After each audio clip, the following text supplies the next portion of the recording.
Olá, mulheres queridas! Sejam bem-vindas a mais um Confraria de Mulheres, este espaço feito especialmente para nós mulheres, pensado de acordo com o nosso universo, nossas necessidades, nossos sonhos, nossos anseios. E aqui é um espaço para a gente meditar sobre a palavra de Deus e fortalecer o nosso espírito. Também é um lugar para a gente ter esclarecimentos com gente que entende do assunto, profissionais. E também lugar da gente trocar dicas de mulher para mulher, de uma maneira que a gente aprenda umas com as outras. Antes de mais nada, eu queria começar com a palavra de Deus. A palavra de Deus é o nosso alicerce, né, gente? Nossa base. Se nós estamos bem com Deus, nossos outros relacionamentos estão em processo de cura, de restauração, de conserto.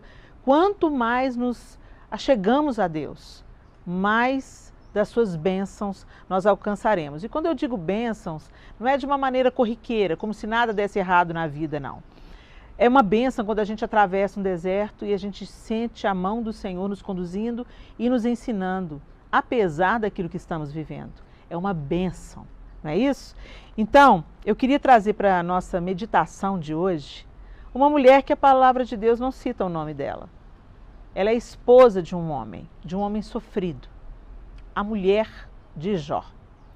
Você já deve ter ouvido falar da história de Jó, um homem íntegro, justo, que vivia de uma maneira reta aos olhos de Deus, mas ele atravessa uma árdua provação permitida pelo próprio Deus e no final do livro de Jó, ele mesmo conclui, dizendo sobre a pessoa do Senhor: antes eu te conhecia de ouvir falar, mas hoje os meus olhos te veem. Provando que as circunstâncias adversas, elas podem, muito mais do que nos esmagar, elas podem nos forjar e nos apresentar Deus como Ele realmente é. A mulher de Jó, ela era uma mulher pela sua fala. A participação dela no livro é bem rápida, porém marcante. Ela é vista pelos nossos olhos como uma mulher ingrata e desencorajadora. O que é encorajar? Encorajar é apoiar, encorajar é animar o outro, encorajar é levantar o outro. E foi o antônimo disso que nós vimos relatado aqui em Jó, capítulo 2, no verso 9, onde a descrição diz assim, no verso 8, Jó, sentado em cinza, tomou um caco para com ele raspar-se.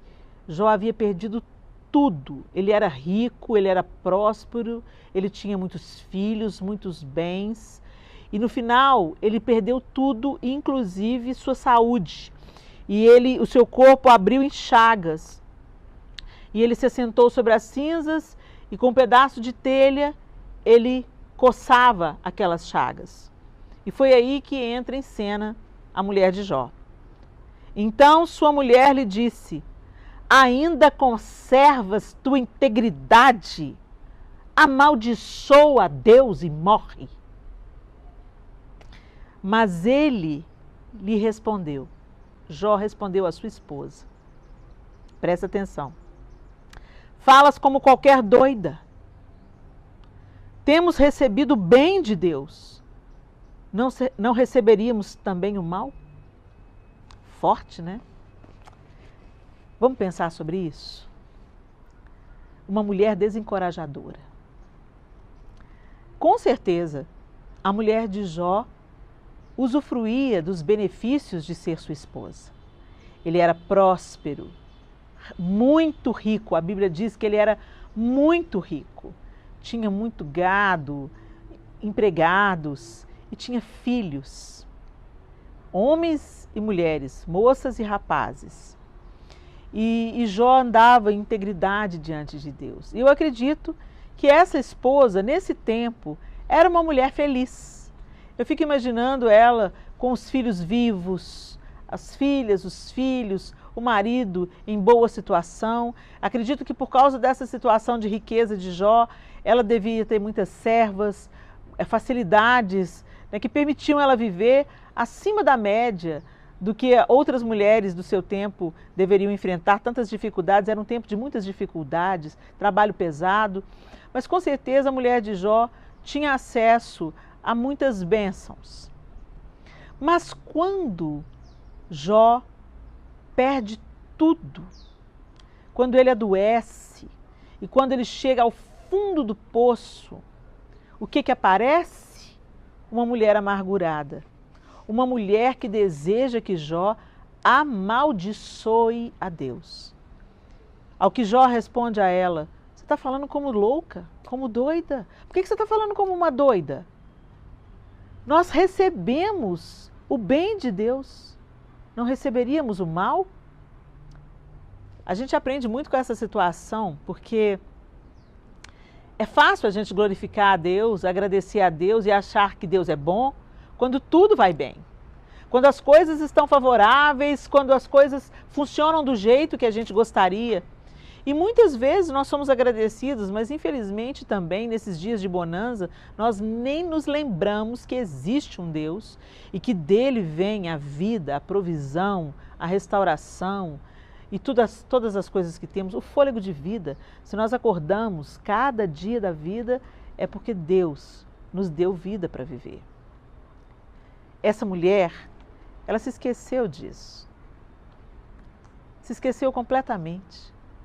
Eu não sei como é que ela agia, a Bíblia não descreve como ela agia em dias felizes, em dias de fartura, em dias em que os filhos estavam vivos, em dia que havia abundância.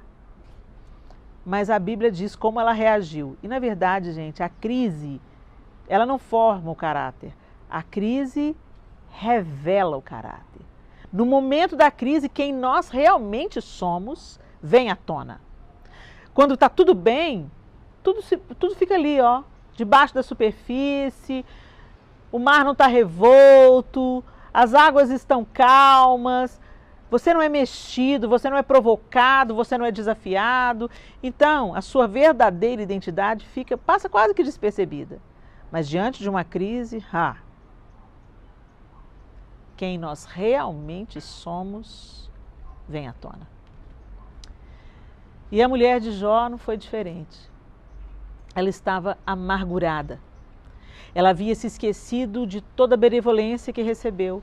Ela havia se esquecido da bondade do Senhor, da provisão do Senhor, da vida dos filhos, dos anos que ela desfrutou a vida dos filhos. Ela se esqueceu de tantas coisas. Mas não apenas se esqueceu, essa amargura transborda pela boca dela quando ela fala para ele: você ainda preserva a sua integridade? Puxa, ele já tinha perdido tudo. Ela queria que o quê? Que ele também perdesse a integridade?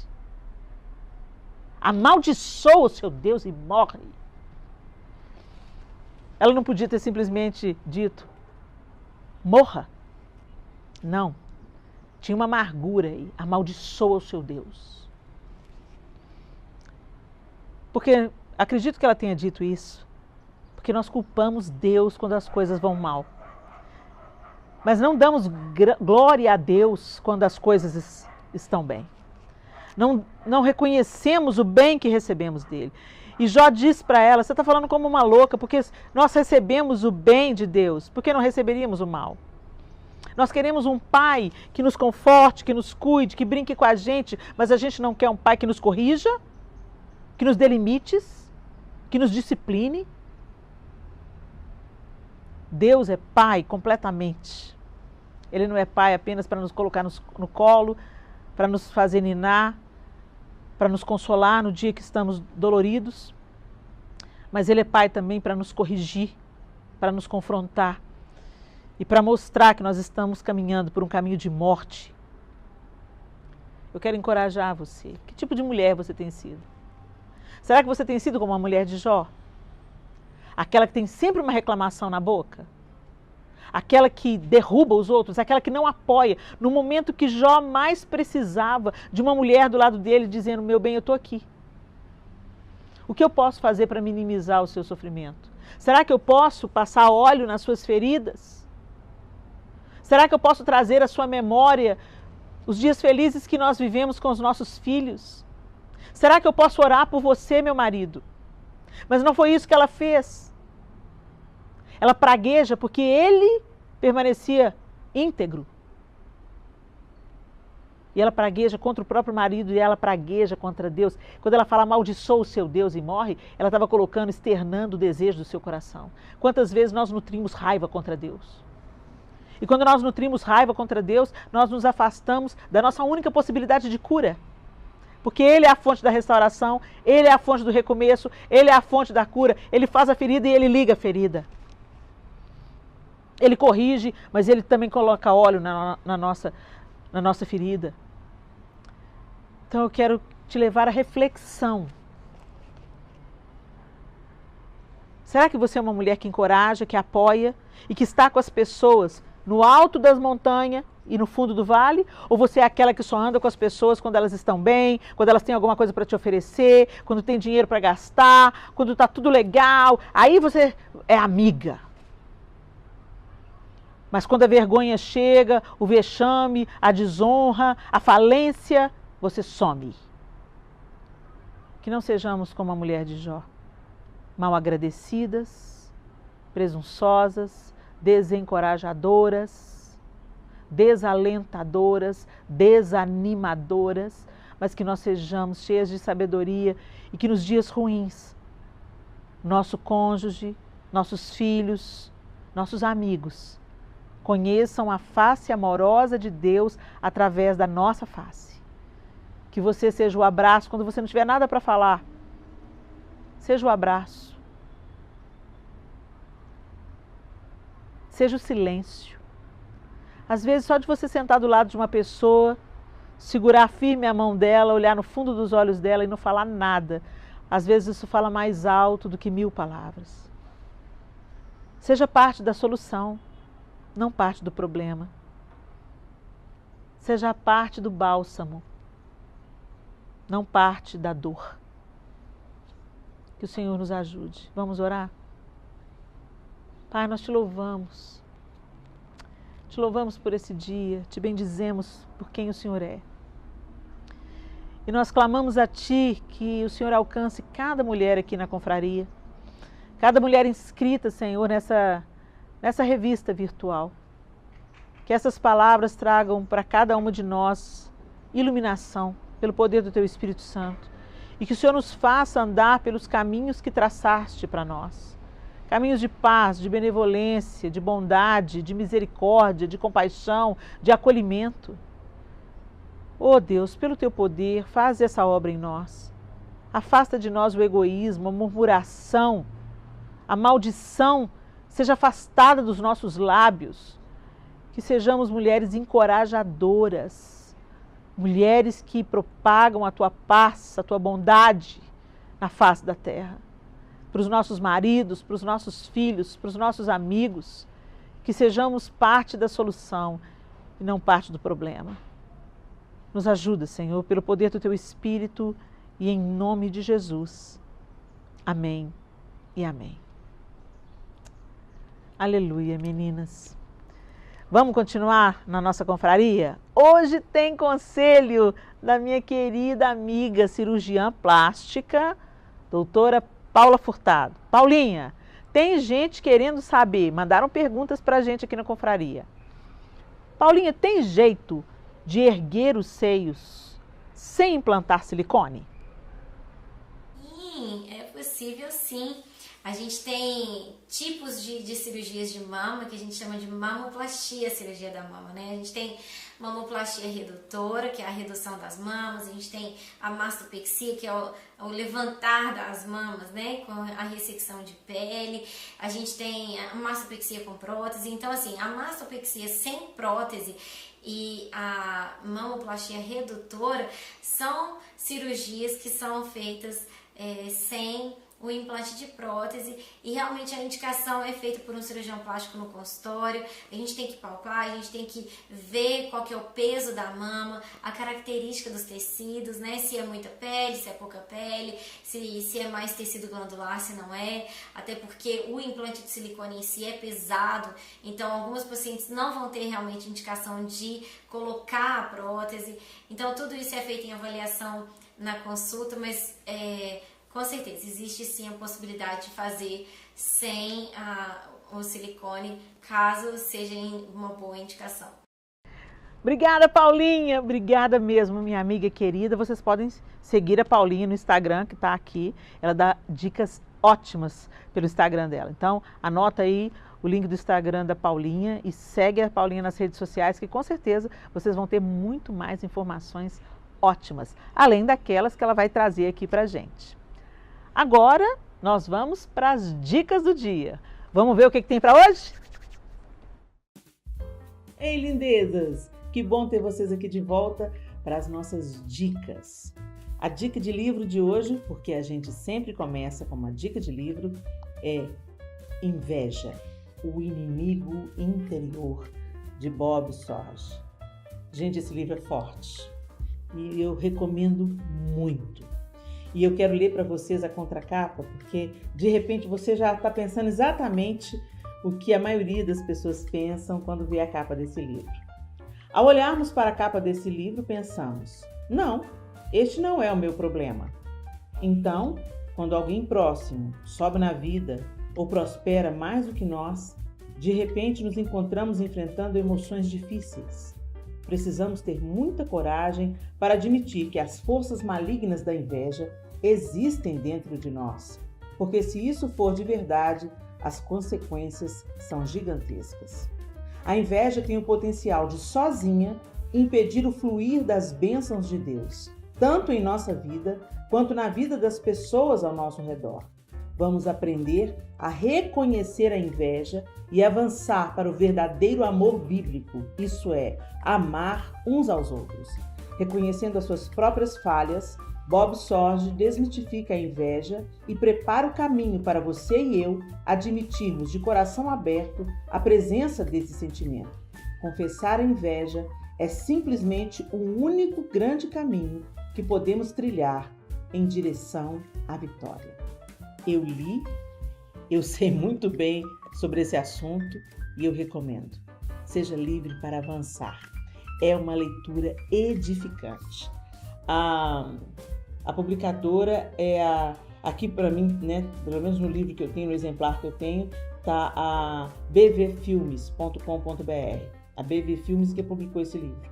Mas se você coloca no Google Inveja, o inimigo interior, você vai rapidamente identificar onde você pode adquirir. Eu sempre recomendo comprar livros pela internet, porque os livros vão chegar tranquilamente, não tenha medo, tá bom? Eu compro livros pela internet, nunca tive nenhum problema, ok? E a dica de hoje, para as donas de casa... Pois é, gente, tá aí, ó. Nosso verão costuma ser bem chuvoso, não é verdade? Então eu quero deixar essa dica que eu já experimentei e uso frequentemente. No período de chuva insistente, se você é como eu e não tem em casa uma secadora de roupas, vale usar 2 produtos na hora da lavagem. Quando você colocar o sabão, né, direitinho no dispenser da máquina para lavar, acrescente ao amaciante 2 tampinhas de álcool líquido. Não é álcool gel, hein, gente? O álcool líquido, essa tampinha aqui desse tamanho mesmo aqui, ó. Você vai abrir o álcool, colocar 2 tampinhas dessa por máquina. Então, quando você for lavar a roupa, coloca o sabão, coloca o amaciante, cada um no seu devido lugar, e no dispenser, no compartimento do amaciante, você acrescenta 2 tampinhas de álcool. As suas roupas não vão se secar com aquele cheirinho, aquela morrinha, né? Algumas pessoas falam assim, cheiro de cachorro molhado, né? Aqui por Minas Gerais a gente usa essa expressão, cheiro de cachorro molhado, aquela morrinha na roupa, né? Que seca sem o sol e sem o calor do sol. Então, usa o álcool. Outra opção, gente, não tô fazendo merchan de produto não, mas eu tô indicando de fato aquilo que eu já experimentei e vi que funciona. O Lisoform, ou Lisoform, né? Esse produto, gente, é um produto para a gente ter em casa, porque ele é um poderoso antibactericida.